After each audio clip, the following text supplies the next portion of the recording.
Olá, alunos do nosso curso de Sistema de Informações Contábeis e Gerenciais. Eu quero dar as boas-vindas a vocês em nome da nossa coordenação do curso de Ciências Contábeis no regime de ensino à distância e em nome da própria Universidade Federal de Pernambuco.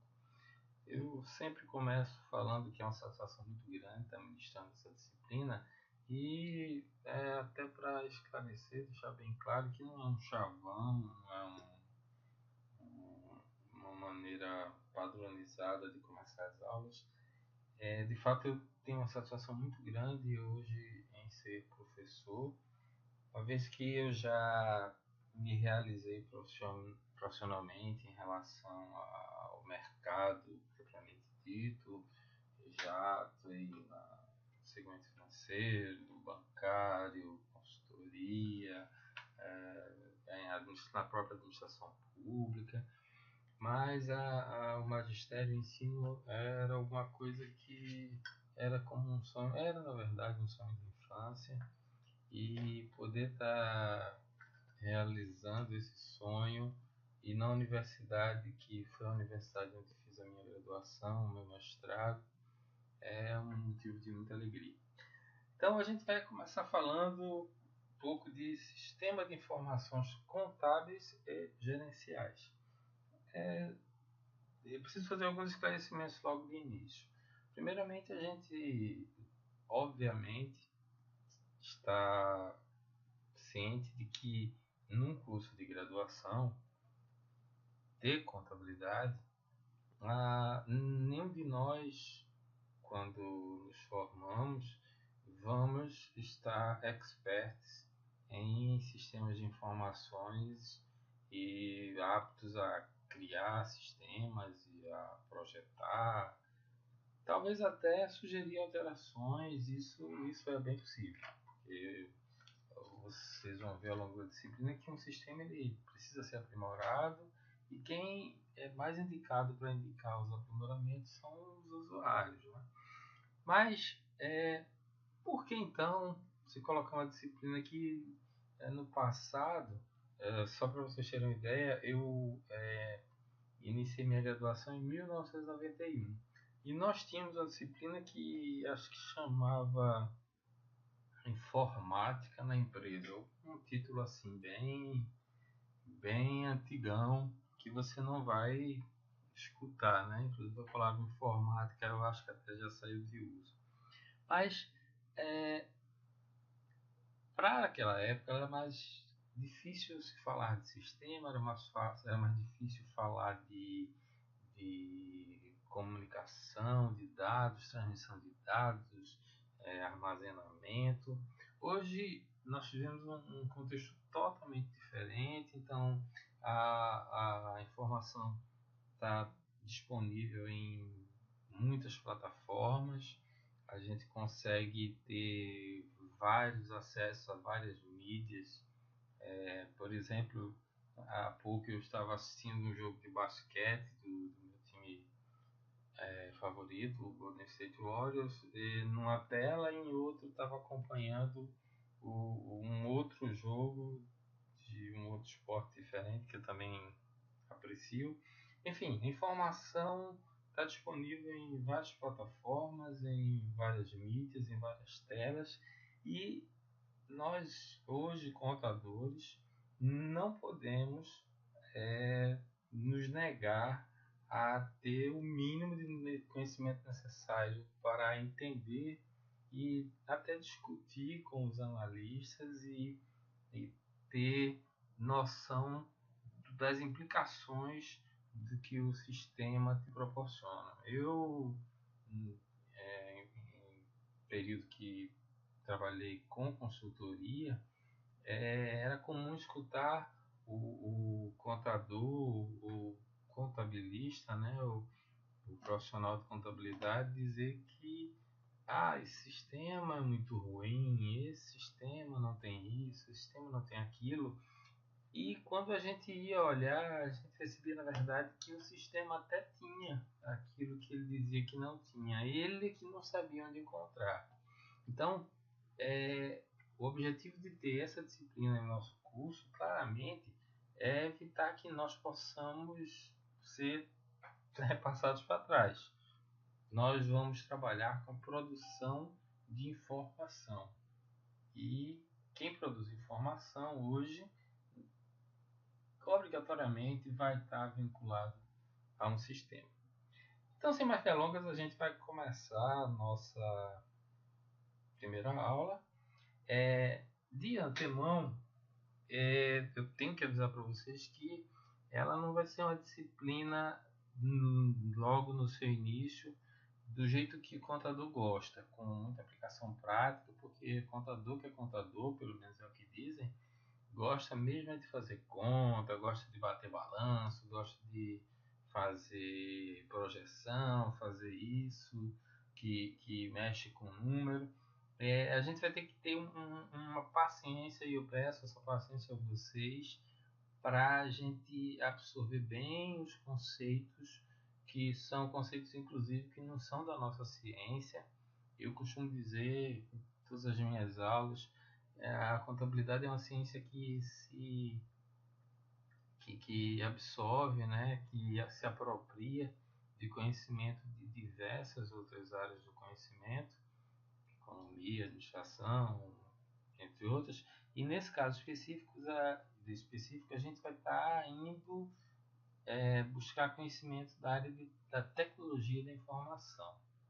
Então é preciso ter paciência, porque pode ser que entre vocês a gente já tenha até pessoas que trabalham com isso, já sejam experts. Então, também para essas eu peço paciência também, porque a gente tem que adequar a aula ao nível do aluno que tiver o menor conhecimento possível, porque o objetivo é, de fato, fazer com que aquele aluno que não tinha conhecimento algum conclua o curso, a sua disciplina, com um nível de conhecimento adequado ao exercício da profissão de contador.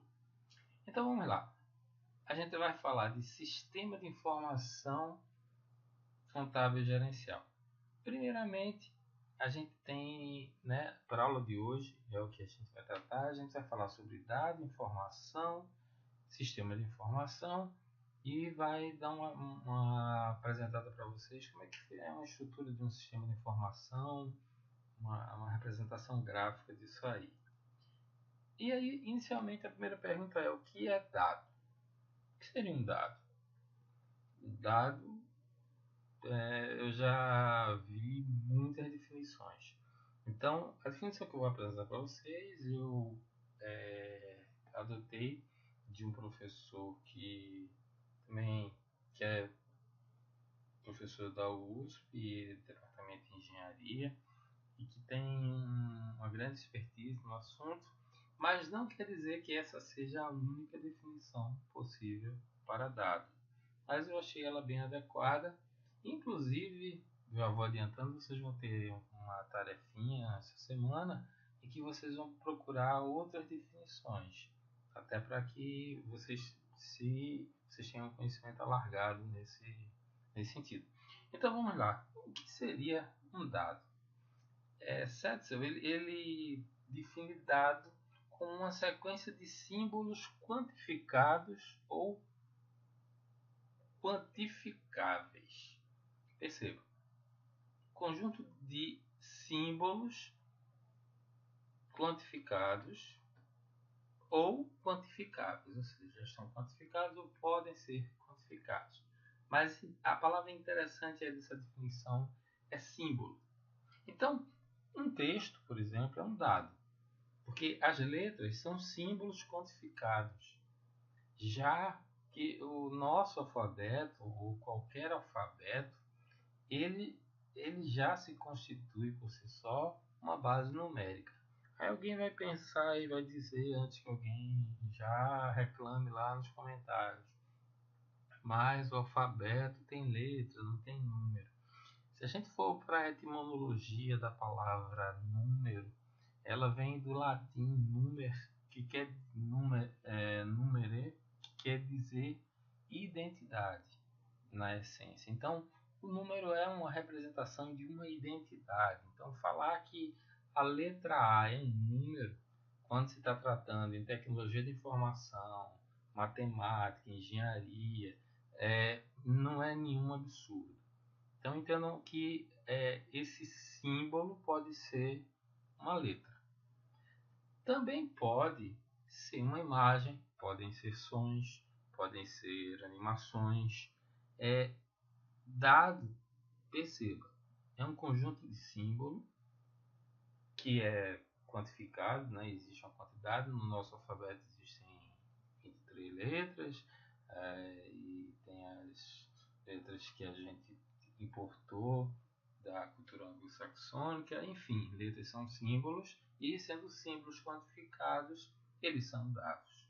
Também pode ser uma imagem que, por exemplo, a Mona Lisa. A Mona Lisa, aquele quadro por si só, ele é um dado. Ele é um símbolo, tem uma imagem, e ele está quantificado, ele é único, é um quadro único, em que pese existirem cópias, mas ele é um dado. E vem a outra pergunta logo subsequente. O que seria então informação? Tem diferença? Eu acho que vocês já viram muita gente tratando dado e informação como sinônimo. Me dê esses dados, me dê essas informações. Na verdade, dado e informação são conceitos bem distintos. E aí, o ex-professor, o Setzer, ele define, ele parece que joga até um pouco de complicação para a gente no entendimento quando ele diz que informação é uma abstração informal, ou seja, não pode ser formalizado através de uma teoria lógica ou matemática.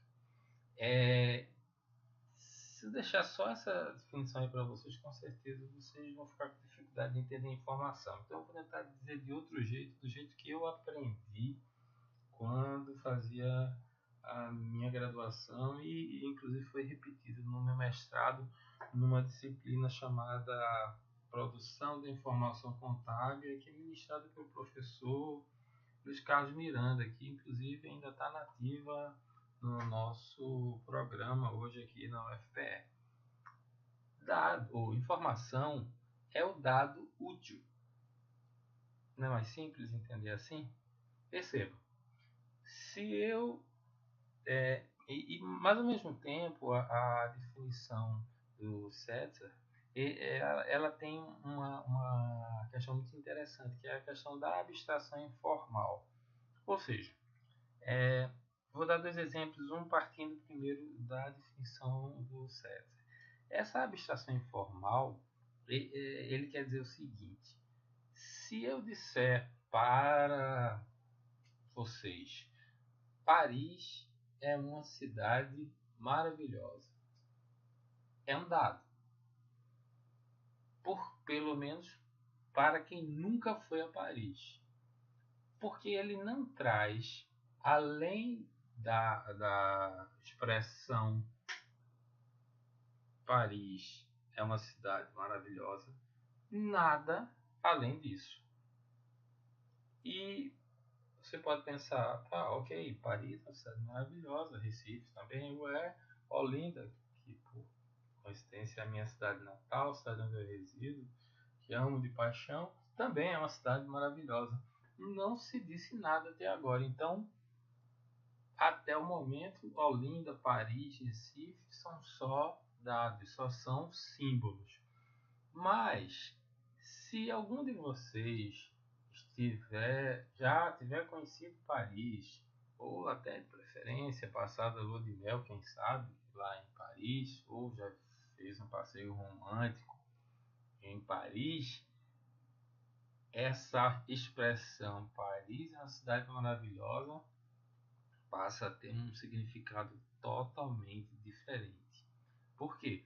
Porque aí ela vai te reportar a outros acontecimentos que aconteceram quando você estava em Paris, vai te trazer memórias, vai te trazer lembranças, e então para você vai atribuir um significado aquela frase "Paris é uma cidade maravilhosa", que eu, Daniel Cardoso, por ainda não ter ido lá, pretendo ir antes de morrer, não vou conseguir dar. Então, não sei se ficou claro. Quando eu tenho um símbolo, que é o dado, que simplesmente transmite uma imagem ou é um símbolo estático, eu tenho tão somente um dado. Mas quando esse dado ele tem um contexto, ele serve para concatenar informações, para atribuir outros elementos, elementos que podem ser emocionais, podem ser elementos tecnológicos, aí eu tenho informação, eu não tenho mais um dado. E aí eu vou dar outro exemplo que é mais ou menos dentro da definição que eu aprendi de que informação é um dado útil. Se eu disser para você que morrem 10.000 pessoas por dia no mundo, isso é tão somente um dado. Porque você não tá, 10.000 é muito ou é pouco. Você não tem um parâmetro de representação.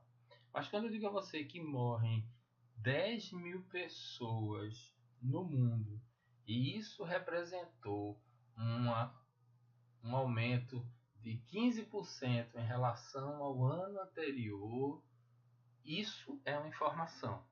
Porque a partir de um dado estático, que seria o número 10.000 como mortes, eu tenho uma informação que me faz pensar que a situação da violência no mundo está piorando. Eu antes tinha um número menor e hoje eu já tenho 10.000, e será que isso vai continuar aumentando? Então, a diferença é que o dado por si só ele não te dá informação, ele não sai do canto, digamos assim. O dado é o símbolo estático e a informação é o símbolo em movimento, provocando mudanças, provocando interações, provocando mudanças até. A gente vai falar agora da teoria geral de sistemas, já que a gente está estudando sistema de informações, não poderíamos deixar de falar dessa teoria geral de sistemas. Antes disso, é interessante um pensamento do professor Dias, que diz o seguinte: ele diz que nós hoje estamos vivendo o que poderíamos chamar de idade dos sistemas, em decorrência assim do enfoque global, porque todos os pelos quais, na verdade, pelos quais os problemas passaram a ser estudados. Hoje, segundo o professor Dias, em vez de se estudar o todo a partir das partes, estas é que começam a ser explicadas em função do todo. A exemplo do processo de globalização da economia, que é muito conhecida e vivenciada por todos nós, né? Eu acho que todo mundo já ouviu a expressão: essa é a economia globalizada. O que acontece nos Estados Unidos repercute na Tailândia, lá na África do Sul. O que o Japão faz de noite repercute no dia dos Estados Unidos, enfim.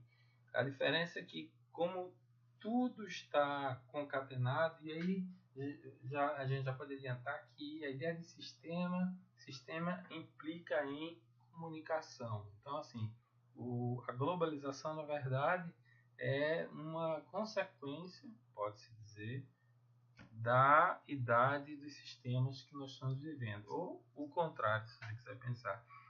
Só foi possível a globalização porque existiram sistemas que criaram essas condições. Então a gente vai falar da teoria geral de sistemas. As teorias, não existe uma teoria apenas, mas a teoria predominante que é denominada teoria geral dos sistemas, e a gente pode, a partir de agora no curso, abreviar por TGS. Então, quando por acaso eu abreviar, ou vocês abreviarem TGS, a gente vai saber que está falando da teoria geral dos sistemas. Então, essa teoria geral dos sistemas, ela foi formalizada por um biólogo alemão chamado Ludwig von Bertalanffy. Esse meu alemão está bem enferrujado. E ele emitiu alguns princípios. Percebam, o camarada era biólogo. E aí o conhecimento da biologia vai ajudar organizações. Essa é a beleza da ciência. Então, um primeiro enunciado, digamos assim, que ele chegou e que ele concluiu, né, que ele percebeu e formalizou é o seguinte: é uma tendência geral no sentido de integração das várias ciências naturais e sociais. E existe uma diferença entre ciência natural e ciência social, só que eu não posso me deter muito em explicar essa diferença, porque tem muita coisa para conversar ainda na aula de hoje. Mas, de um modo geral, a ciência natural seria a física, a matemática, e a ciência social, história, geografia, e nós somos ciências sociais aplicadas, nós de contabilidade, só para complicar mais ainda o negócio. Nós nem somos totalmente ciências naturais, nem totalmente sociais.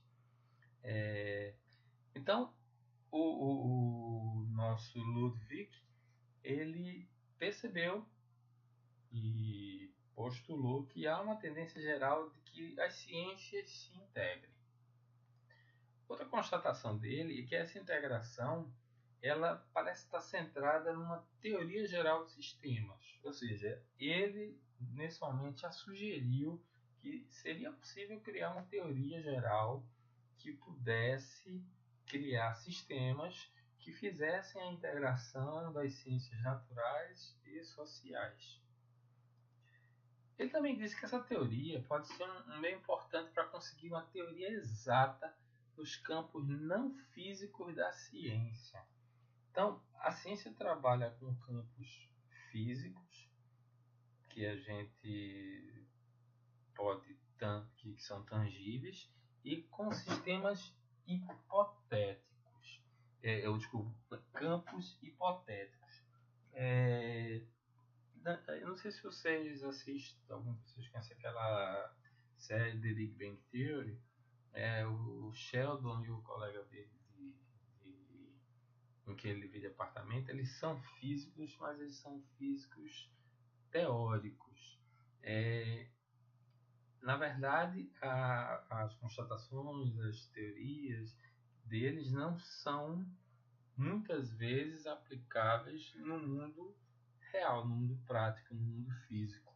Então a ciência ela tem uma parte dela que é perfeitamente aplicada, e existe, nesse caso que eu mencionei, a física aplicada, mas tem aquela parte da ciência que ela é eminentemente teórica e que ela trabalha com modelos que a gente vai estudar até inclusive mais para frente o que é modelo, mas que não são aplicáveis pelo menos na data de hoje. Pode ser que amanhã passem a ser.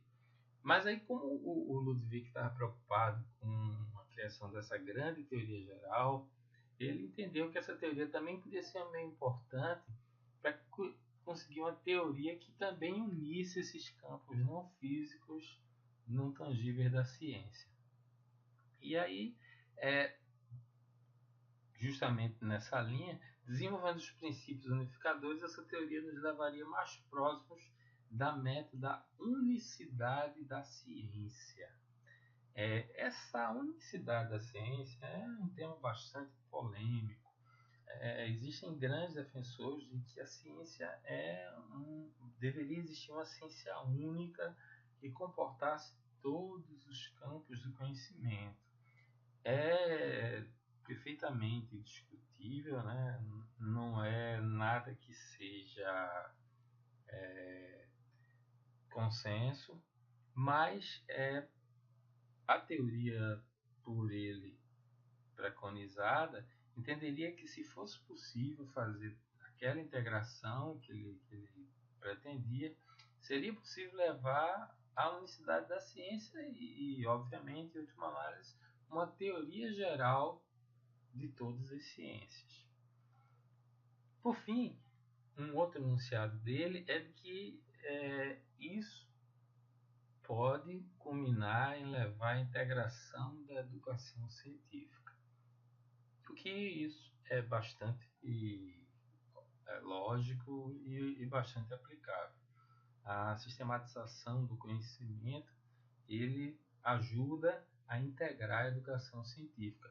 E nós, como eu falei quase ainda agora, somos exemplos disso. Na contabilidade, nós nos apropriamos de conhecimentos de outras ciências, e isso só é possível porque existem sistemas que balizam cada ramo do conhecimento, né, cada área do conhecimento, e esses sistemas podem se comunicar. E na hora que eles se comunicam, existe essa troca, e do mesmo jeito que nós nos apropriamos de conhecimentos de outras áreas também usam nossos conhecimentos produzidos, e isso como já disse, a beleza da ciência. Ainda falando do nosso amigo Ludwig Bertalanff, ele preconizou, assim, ele exprimiu dois conceitos que facilitam o entendimento de sistema e integração com o ambiente. Até agora a gente está falando de sistema, mas a gente tem que começar a entender basicamente o que seria sistema. A gente vai chegar já na definição, mas é bom começar a entender as características. Uma característica seria a equidade. A equidade seria um mesmo estado físico, seria o seguinte, que pode-se chegar a um mesmo estado final partindo de diferentes condições iniciais e por maneiras diferentes. Ou seja, não sei se vocês ouviram isso da avó de vocês ou até da mãe, de que todo caminho dá na venda. Era mais ou menos isso que ele estava querendo dizer, que por diversos meios científicos você poderia atingir um mesmo objetivo final, um mesmo conhecimento partindo de condições iniciais diferentes. Por exemplo, dia desse eu estava vendo um documentário falando sobre a possibilidade de se retornar a trazer, se reproduzir artificialmente os antigos dinossauros. Então, alguns teóricos eles entendem que se for possível encontrar DNA em boas condições, pode-se fazer uma extração daquele DNA e aplicar ele num óvulo de um descendente dele. No caso específico do documentário, eles estavam falando dos elefantes e daqueles elefantes que viviam, daqueles grandes elefantes que viviam lá na época da Era do Gelo, e os mastodontes, né? E eles, como têm características genéticas muito assemelhadas, a adição de alguns ou até o despertamento de algumas séries genéticas poderia promover o nascimento, né, a partir da inseminação daquele DNA modificado, de um mastodontezinho a partir de um elefante. Então esse seria um caminho para eu conseguir reproduzir um dinossauro. Já outro cientista defende que os dinossauros eles não foram extintos completamente e que os pássaros, né? Eu também fiquei admirado. Os pássaros são hoje, na atualidade, os animais que mais guardam relação com os antigos dinossauros. Então esses cientistas já entendem que é possível chegar a um dinossauro usando as características genéticas de pássaros. Aí ele me deu o exemplo de que ele conseguiu, através de manipulação no laboratório, na modificação, na ativação de alguns genes, criar dentes em uma galinha, criar uma cauda numa galinha. Então, isso eu estou colocando para mostrar o que o Ludwig está tentando dizer. É que a equidade em relação a um sistema é que eu posso chegar a um determinado objetivo, que no caso do exemplo que eu citei seria trazer os antigos dinossauros à vida, né? Através de caminhos diferentes, usando condições iniciais diferentes e maneiras diferentes. Então, basicamente isso que ele queria falar de equidade. Entropia negativa. Não sei se todos tiveram a oportunidade de estudar entropia, mas eu tive o privilégio de ter, eu tenho uma formação também em química industrial, e entropia é um termo que, como poderia dizer para facilitar para vocês, relacionado à quantidade de energia, a quantidade de energia que você consegue controlar dentro de um sistema sob determinadas condições. Então, a entropia negativa na abordagem do Ludwig, ele mostra o seguinte, que os sistemas, seja o sistema, e aí ele estava falando de sistemas vivos, de seres vivos, né, de bactérias, de animais, de órgãos, eles mostram um grande empenho para se organizarem, para sobreviver, e o caminho que eles usam é a ordenação. Então, esses dois conceitos fazem com que haja aquela transição daqueles enunciados iniciais dele para a aplicação prática da teoria geral de sistemas nas organizações. Na equidade, a gente está dizendo que a gente pode ter vários tipos de sistema que vão partir de pontos diferentes e vão atingir o mesmo objetivo. Em relação à entropia negativa, a gente vai entender que para uma organização,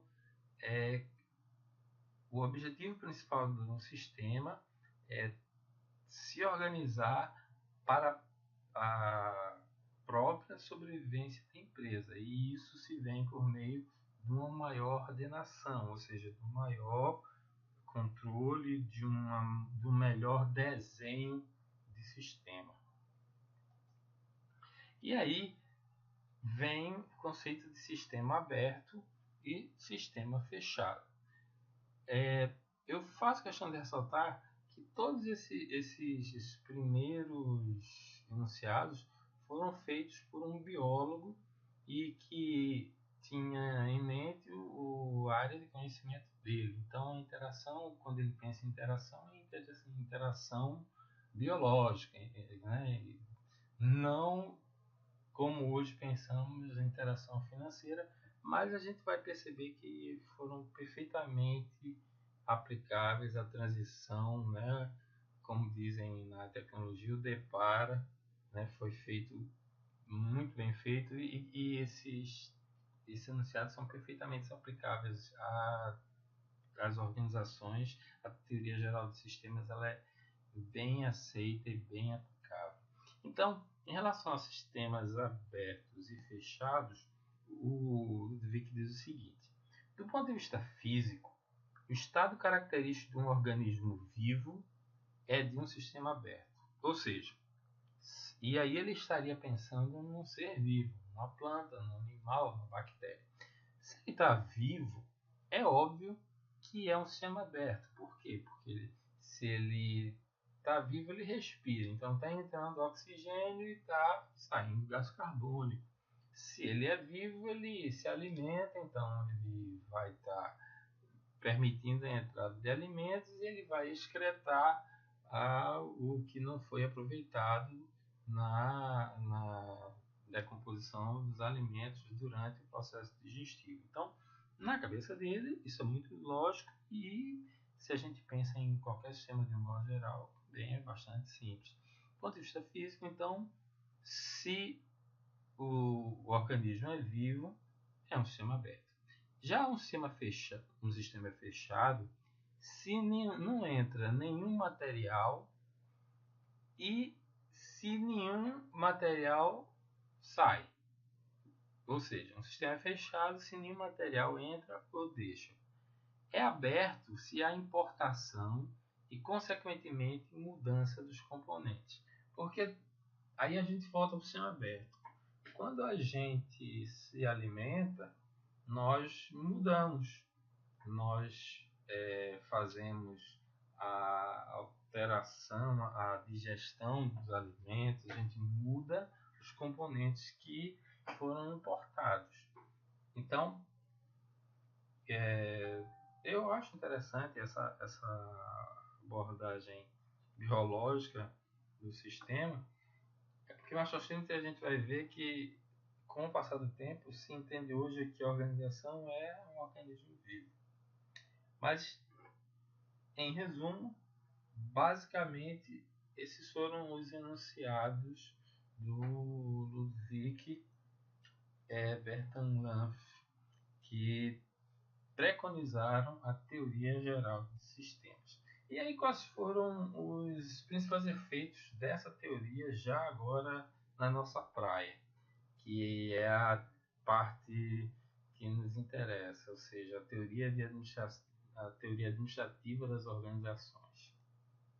Então, um primeiro efeito é que partiu-se a observar a empresa como um sistema aberto. E isso é bastante lógico, porque qualquer empresa que quer subsistir, ela precisa estar aberta para interagir com clientes, com fornecedores, com a sociedade de um modo geral, com os governos. Então, assim lá como ele pensava em seres vivos, a empresa é, hoje em dia, encarada como um sistema aberto. Também uma outra adaptação ou assunção do conceito lá do Vick é a seguinte: há a possibilidade de um método natural de análise das partes que compõem o sistema social organizado sem perder a noção do todo.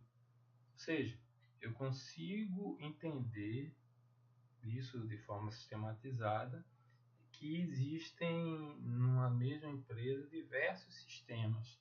Só que quando eu penso que existe um sistema de contabilidade, um sistema de administração, um sistema de compras, um sistema de vendas, eu não estou me esquecendo que existe uma empresa, que é o todo no caso.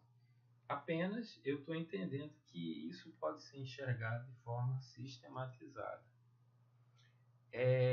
Outra coisa bastante interessante que advém da teoria geral de sistemas é que passou-se a ter o conhecimento do ambiente externo e passou-se a analisar os elementos que o compõem. Porque durante muito tempo, isso obviamente há bastante tempo, se entendia que a empresa era um organismo que poderia fazer suas projeções.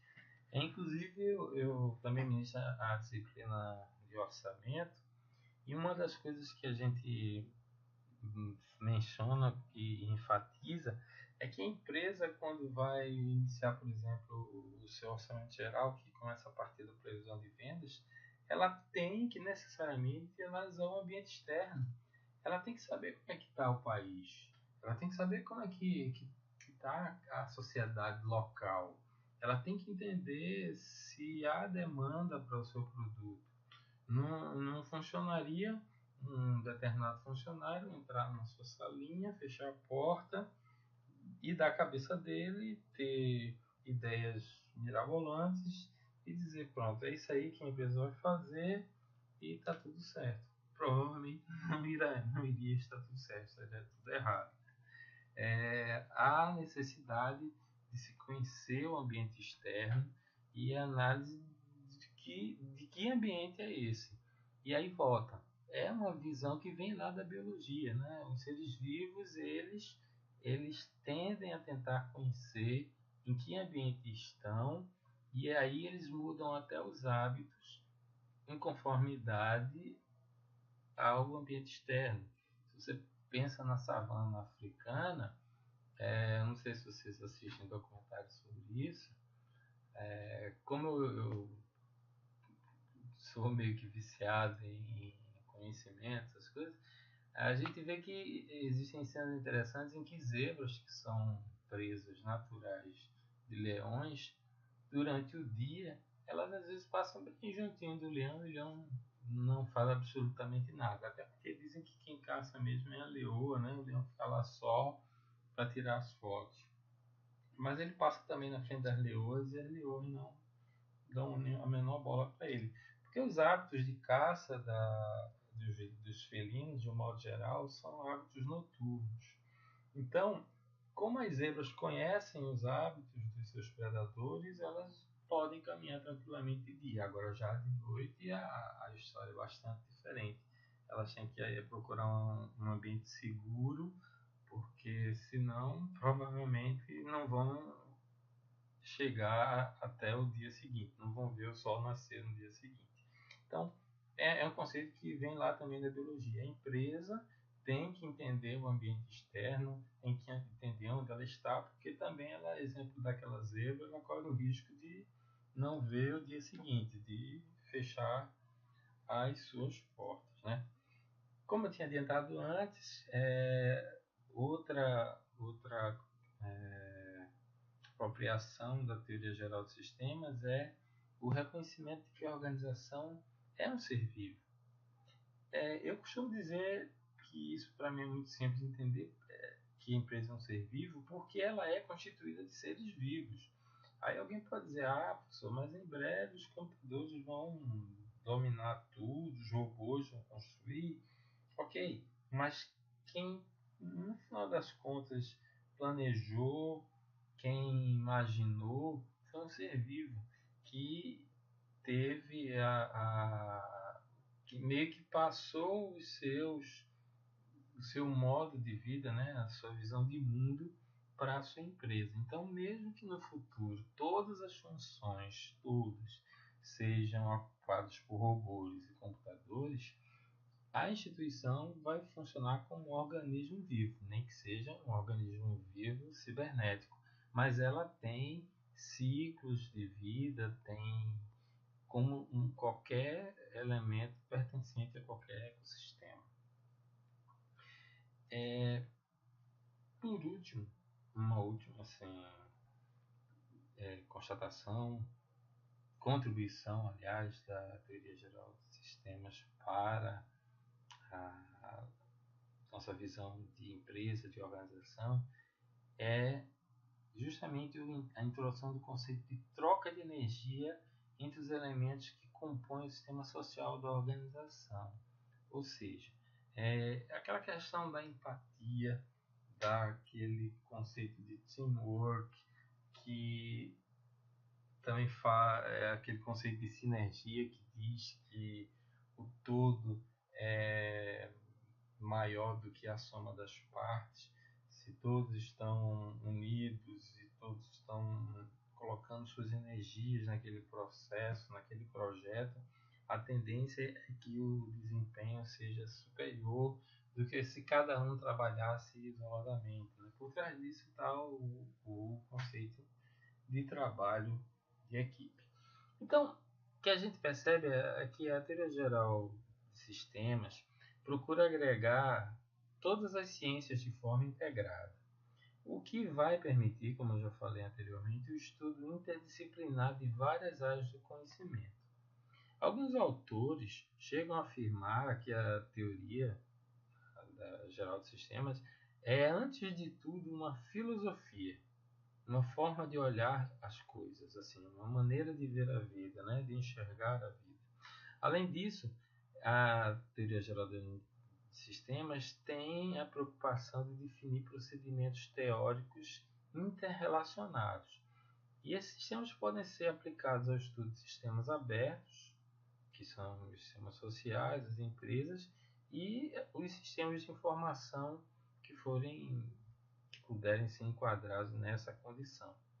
Existem sistemas fechados? Existem. A gente vai dar uma olhadinha nisso mais para frente. Mas, por enquanto, a gente está pensando em sistemas que são abertos e que interagem.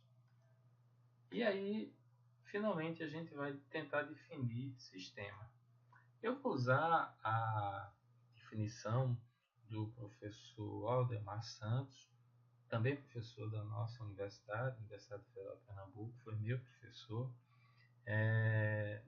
E ele coloca que o sistema é uma definição que eu acho bem interessante, que diz o seguinte, que é um conjunto de partes que interagem de modo a atingir determinado fim de acordo com um plano ou princípio. Eu acho a definição muito simples e bem oportuna, bem direto ao ponto. Eu já vi uma variante dessa definição que diz o seguinte, que é um conjunto de partes que interagem e agem harmonicamente de modo a atingir determinado fim de acordo com um plano ou um princípio. Eu lembro que quando eu fazia meu mestrado, na disciplina de controladoria, se não me engano, o meu professor, ele me pediu um exemplo de um sistema. Na verdade, todos nós tínhamos que dar um exemplo do sistema e repetir, né? E fica aquela tensão, né? Que você fica pensando, vai chegar a minha vez. E aí eu já peço desculpa aos que forem torcedores do Santa Cruz. No período, o Santa Cruz ele estava na série C, e já se encaminhando a passos largos para a série D, onde ele até passou um tempinho. Antes que alguém pergunte, eu sou alvirrubro, né? Torcedor do melhor time do estado, mas isso não vem ao caso. Mas voltando ao sistema, quando ele me pediu um exemplo assim, eu disse que o Santa Cruz era um exemplo perfeito, porque era um conjunto de partes, ou seja, existia diretorias, diretoria de futebol, comissão técnica, os jogadores, departamento de marketing. Essas partes interagiam, com certeza elas interagiam, não sei se harmonicamente, mas interagiam, e elas estavam trabalhando de modo a atingir um determinado fim, de acordo com um plano ou princípio, que pelo que a gente estava observando era rebaixar o time. Então, percebam, um sistema é muito fácil de você perceber. Se você tiver um conjunto de partes ou pessoas que interagem de forma harmônica, querendo atingir um determinado fim e seguirem um plano, né, um projeto, um fluxo, e isso é um sistema. Basicamente isso. Existem outras definições e vocês vão ter uma tarefinha essa semana para me dizer outras definições que vocês vão achar por aí desse sistema. Agora a gente vai dar uma representaçãozinha, mostrar graficamente o que seria basicamente um sistema. É um troço muito simples. Vocês estão enxergando aí, né, que tem o ambiente. Esse ambiente a gente pode entender que é o ambiente externo ao sistema. Se eu estiver pensando que esse sistema é uma empresa, então aqui é ambiente externo, ambiente externo. E aí eu tenho as diversas fases. Aqui nós temos as entradas, ou input, termo em inglês. E esses inputs podem ser recursos, insumos, dados, etc. Então, as entradas são os conjuntos de objetos que são fornecidos ao sistema. Isso pode ser o sistema pessoal, o sistema de equipamento, de energia, recursos financeiros, etc. Então, aqui eu dou o input, eu forneço os recursos que o sistema precisa para funcionar. Na transformação Black Box, ou caixa preta, essa é chamada caixa preta porque na maioria dos casos as empresas não fornecem o pulo do gato de como elas fazem essa transformação nos insumos que ela recebe, nos produtos que ela vai fornecer ao mercado. Então, a transformação é basicamente o processamento de forma organizada das entradas. Para quê? Para produzir as saídas.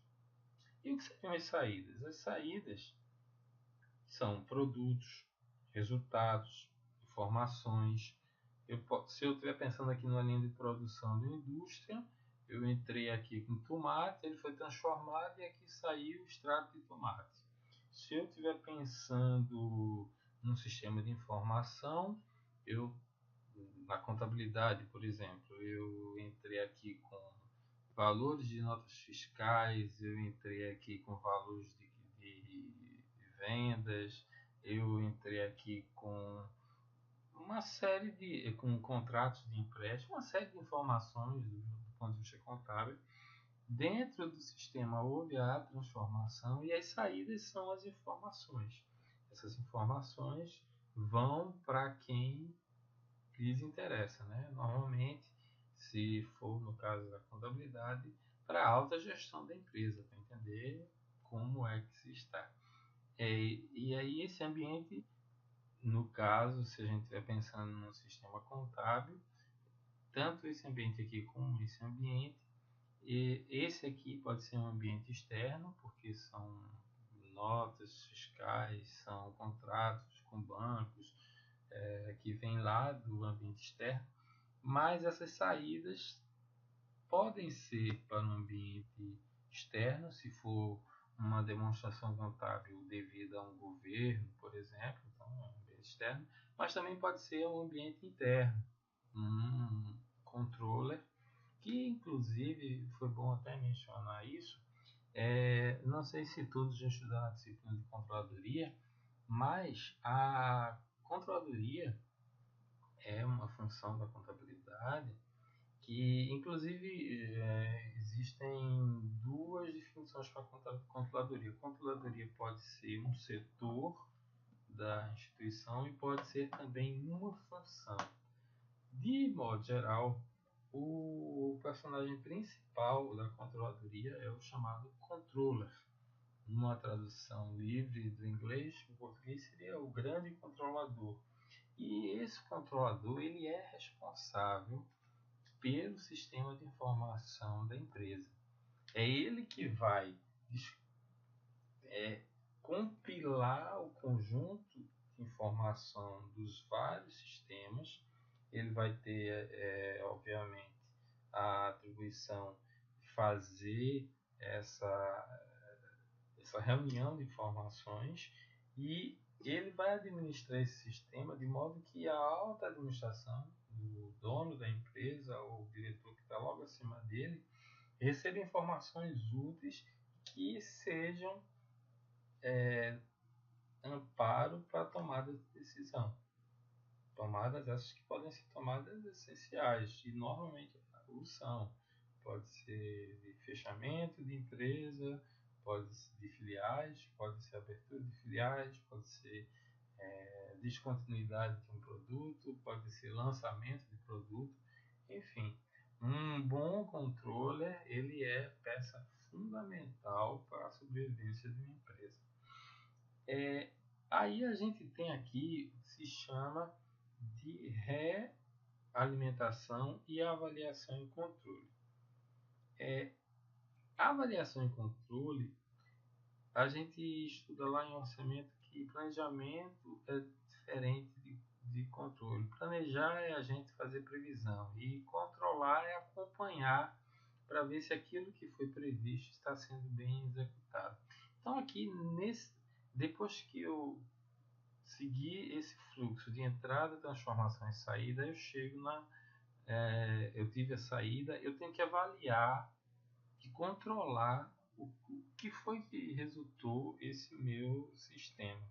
Então, pode-se dizer que é um processo de análise das saídas em relação aos resultados esperados, né?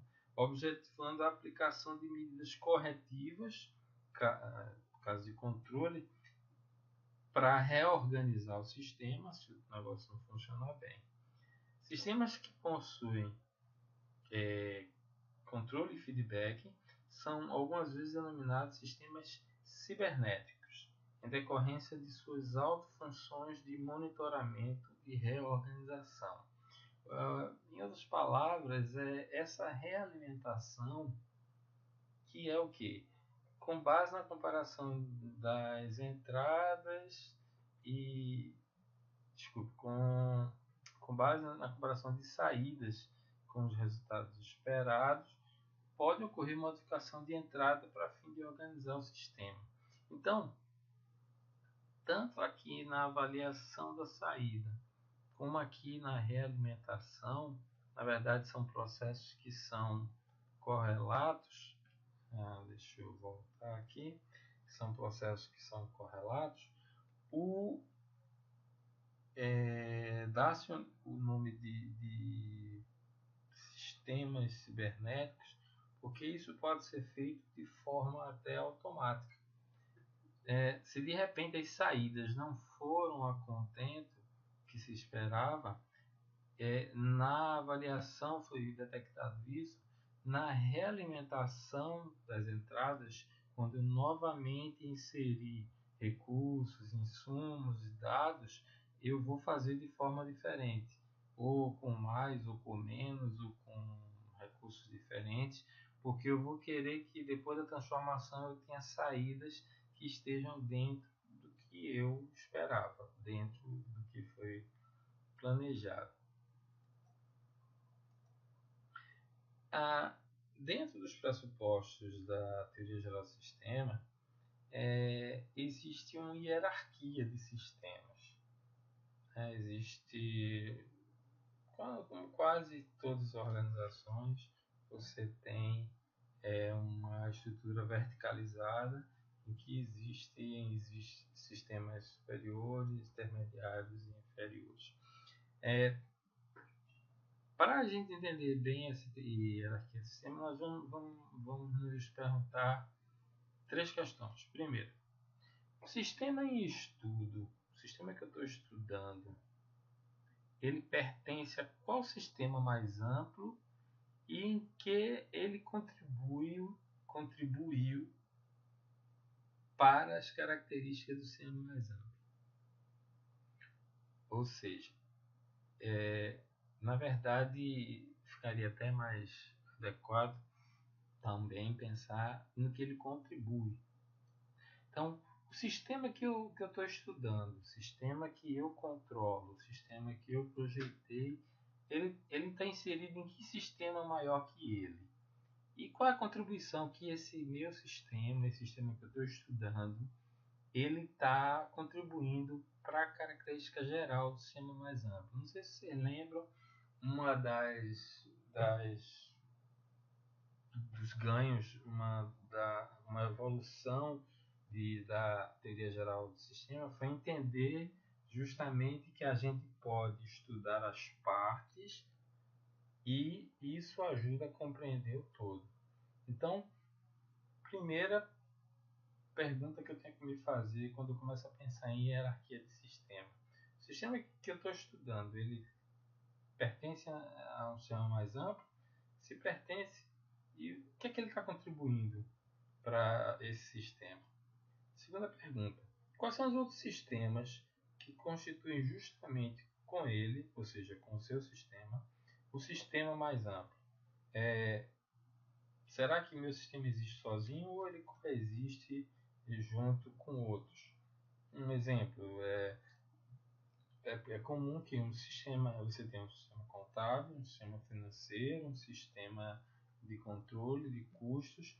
Esses sistemas eles coexistem conjuntamente dentro de um sistema maior, mas eles estão lá numa mesma linha, numa mesma, dentro de um organograma, eles estariam numa mesma faixa em nível de igualdade, colaborando e trabalhando conjuntamente, né? A terceira pergunta seria: quais os sistemas que constituem o sistema em estudo? E aí eu estou pensando, veja, inicialmente eu pensei no sistema que eu estou estudando, qual é o sistema mais amplo. Depois eu pensei, quais são os sistemas que são iguais aos meus, eles coexistem junto comigo. E agora eu estou pensando quais são os sistemas ou subsistemas que constituem o sistema de estudo. Quais são os sistemas menores que formam o sistema que eu estou estudando, que eu estou trabalhando, o sistema que eu controlo, ou o sistema com o qual eu tenho que lidar. Então a ideia seria essa. A primeira pergunta é: qual é o supersistema? Melhor, deixa eu voltar aqui. Desculpe. Qual seria o supersistema? Qual é aquele sistema maior, mais amplo? Você está aqui. Você tem o seu sistema. Qual seria o sistema que seria maior que o seu sistema e em que você estaria inserido? E qual a colaboração, no que você está contribuindo para ele? No segundo momento eu penso, esse meu sistema, ele coexiste com outros? Essa figura ela até fica completa, porque o correto é que existisse uma outra caixinha igual a essa aqui e aqui também do lado, mostrando que existem outros sistemas. Nesse exemplo, não. A resposta seria não. Eu tenho um sistema maior que o meu, chamado supersistema, e o meu sistema ele não tem outros sistemas similares que coexistem. Mas ele tem três subsistemas menores que trabalham juntos, e esses sistemas trabalham para alimentar o sistema pelo qual eu sou responsável ou o sistema que eu estou estudando. E aí a gente vai finalizar com o pensamento do professor Djalma Rebouças Oliveira, que diz o seguinte: o executivo, ao focalizar determinado sistema na sua organização, ele deve considerar no mínimo três níveis: o do sistema, dos subsistemas que o formam e do supersistema de que faz parte. Ou seja, é exatamente isso que a gente viu aqui na figura anterior. Ele orienta que a gente enxergue em que lugar da fila do pão você está, né? Você é esse sistema, qual é o sistema que está acima do teu e quais são os subsistemas que formam o teu sistema. Pois bem, hoje nós encerramos nossa primeira aula por aqui. Já temos atividades lá na plataforma para vocês. Espero que tenham conseguido entender esses primeiros conceitos. Tentei fazê-lo da forma mais simples, mais lúdica possível. Ainda vamos caminhar um pouquinho de tempo nisso, mas a boa notícia é que no final, se tudo der certinho, eu estou planejando que vocês vão criar um sistema de contabilidade. Não sei se a gente vai conseguir operacionalizar esse sistema, mas pelo menos eu vou querer que vocês tenham as condições de mostrarem todo o protocolo a ser seguido para criar um sistema de contabilidade para a empresa. Então é isso, gente. Bons estudos para vocês, boa semana, trabalhem bastante, se esforcem que com certeza a gente consegue chegar nos nossos objetivos. Um grande abraço para vocês e até a próxima aula.